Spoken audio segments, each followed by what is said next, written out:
Hey for free, welcome back. I hope you all enjoyed your spring break. Let's get right into our lesson. So last week's lesson introduced us into fractions. This week's lesson, you'll be learning how to identify equivalent fraction using fraction models, or in our case, fraction strips. Which brings us to this. So last week we went over a couple of different fractions using our fraction strips, like 1 whole, 1 half, 1/4, 1/8, and 1/16. This week we're going to be doing somewhat of the same thing. I have to give you guys a couple of more fraction strips that you need to make. I hope you guys kept your fraction strips that we made last week because you're going to need them. And if you didn't, yes, I'm going to need you guys to make them again. These fraction strips are going to come in handy when you're at home and you're practicing your fractions. So just make sure you store them somewhere neatly where you can go back to them, like in a sandwich bag or something of that nature, so you can go right back and get them when you need them. Let's jump into the materials we need. So today, like you needed last week, you're going to need some scissors. Again, make sure you don't have the sharp ones. Your ruler, your homemade ruler, or a real ruler if you have it. Some construction paper. Again, it doesn't have to be construction paper. It can be white paper as well. This week, you're going to need some regular paper so you can take notes. And you're also going to need a pencil, but I don't have one right now, but I'll get one later. But make sure you have a pencil. So while you gather those things, be right back. Whoa, I did it again. And I found my pencil. Make sure you have yours. Ready to start making our strips? So you're going to grab your ruler and your paper and your scissors. You're going to hold your paper up to your ruler. Make sure you measure them to be the correct size. Then you're going to cut.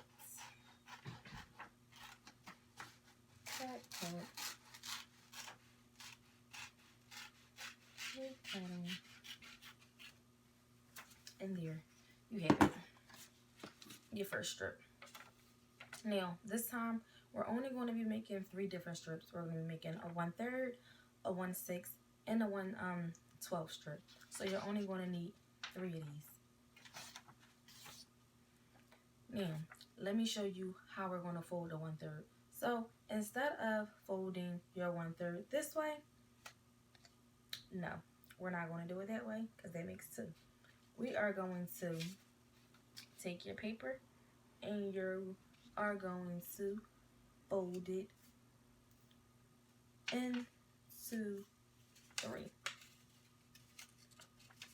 Wait, so you can see exactly. So it should look like this.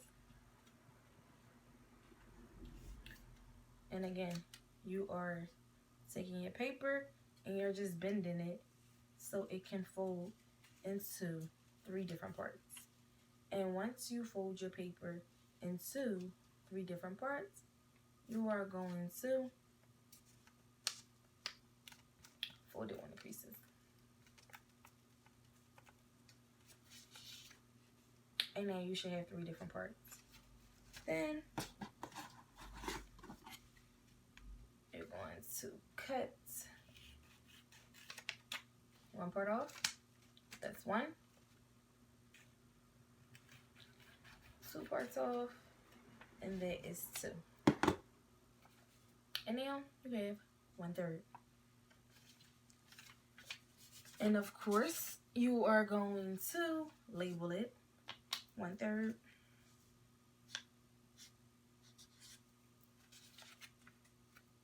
And this is how your strip is going to look. And there we have it, our 1/3. Now we're going to take our second strip, and this time we're going to make 1/6. Now, I've already have mine cut out, so you can take a second to cut yours out. Ready. Now, we're going to take our 1/6, and just like last time, we're going to fold our 1/6 into 3 different pieces. So, again, we're going to take our piece of paper and fold it 3 different ways, just like we did with our 1/3. And once we have it like this, we are going to take it and fold it again.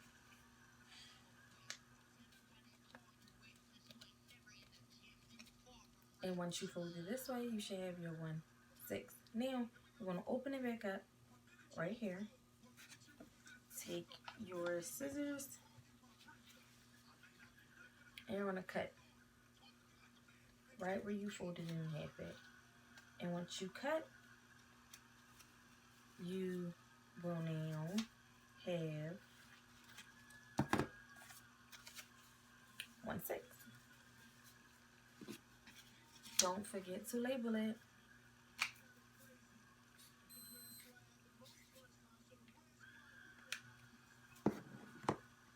1/6. And we're going to just take this stick right there.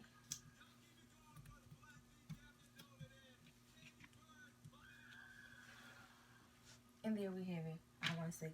Now you're going to take your final strip, which is we're going to turn in to 1/12. So we're going to start off just how we started off with 1/3 and 1/6 by flipping our strip into 3 different pieces, just like this, just how you did the first 2 times. You're going to make sure you fold on the creases. Sorry, Ms. Robinson is having a little bit of a hard time with this one. Fold on the creases. After you have folded, remember this is how we got 1/3. Then we're going to fold it in half. Once we fold it in half, this is how we got 1/6. Now we're going to cut the 2 halves that we folded, open them and cut.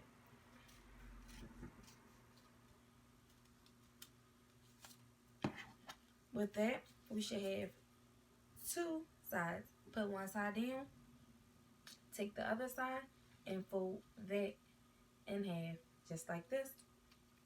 Once you fold that in half, you're going to take your scissors and cut it right down. Oops. Right down the middle. Then, don't forget to take your other side. Once you take your other side, you're going to take your other side and fold it in half. And after we fold this side in half, we're going to do the same thing that we did to the first side, which is cut it down the middle. And now you should have 1/12. Now take your marker, found line, and you're going to label it 1/12.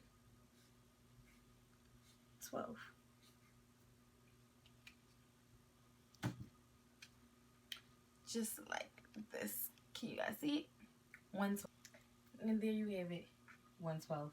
Now, all together, you should have 1, 2, 3, 4, 5, 6, 7, 8. You should have 8 different fraction strips, and they all should consist of and be labeled as 1 whole, 1/2, 1/4, 1/8, 1/16, 1/3, 1/6, and last but totally not least, 1/12.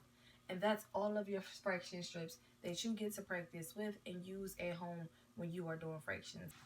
Now, before we jump right into our lesson of identifying equivalent fractions with fraction models, or in our case, fraction strips, let's go over again what fractions are. So, what are fractions, guys?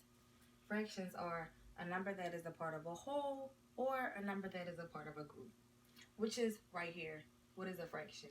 A number that is a part of a whole or a number that is a part of a group.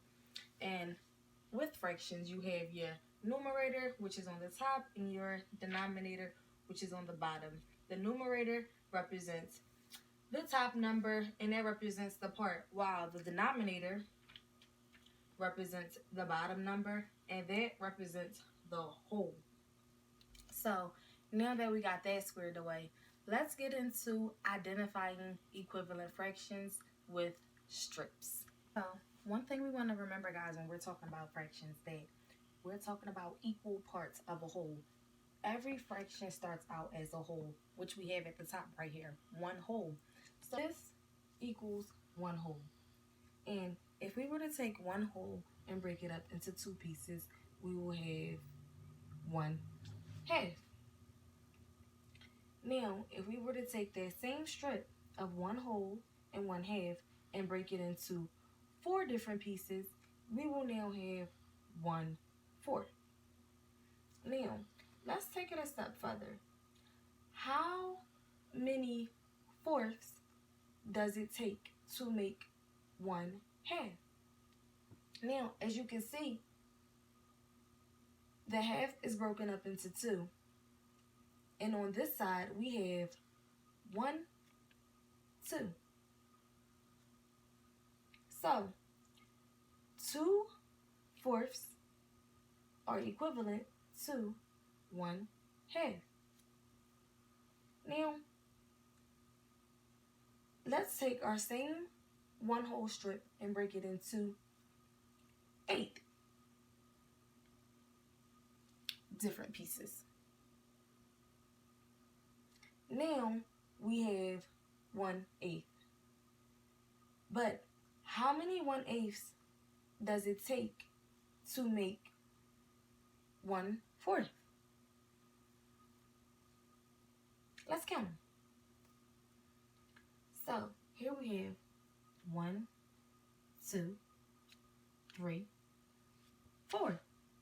So it takes 4/8 to make 2/4. Now, by using our fraction strips, we were just able to see that 1/2, 2/4, and 4/8 all equal the same amount because they all take up the same amount of space. And that's what equivalent fractions are. Equivalent fractions take up the same amount of space. Let's look at the fraction strips again. Looking at 1 whole, which we broke down into 1/2. Let's see how many 6 does it take to equal 1/2. I have 1, 2, 3. Now right here, as you can see, it takes 1, 2, 3. That means it takes 3 6 to equal to 1/2. And 3 6 and 1/2 take up the same amount of space. See how many 12 strips it takes to equal 1/2 and 3 6. 1, 2, 3, 4, 5, and 6. We now know that 1/2, 3 6, and 6/12 are all equivalent to one another, which means that each of these 3 different fractions all take up the same amount of space. In a problem, it may look like this. Tim and Carol both had the same size can of soda. Tim drank 1/3 of his soda. Carol drank 2/6 of her soda. Did they drink the same amount of soda? Let's use fraction strips to solve this problem. So first we're going to take a look at our 1/3. And here is our 1/3 strip.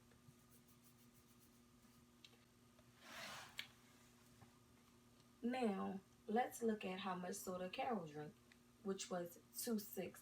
The denominator 6 right here lets us know that we're going to have 6 equal parts. And the numerator 2 lets us know that there's going to be 2 pieces. So let's grab 2 1/6 pieces.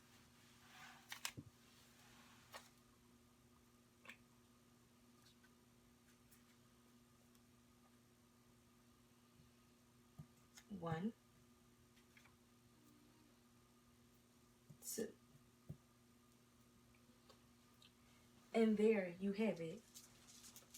If you say yes, you were definitely correct. 1/3 and 1/6 are equivalent to one another. So, in that case, Tim and Carol did drink the same amount of soda. In this lesson, you have learned how to identify equivalent fractions using fraction strips. I hope you all enjoyed the video. See you next time.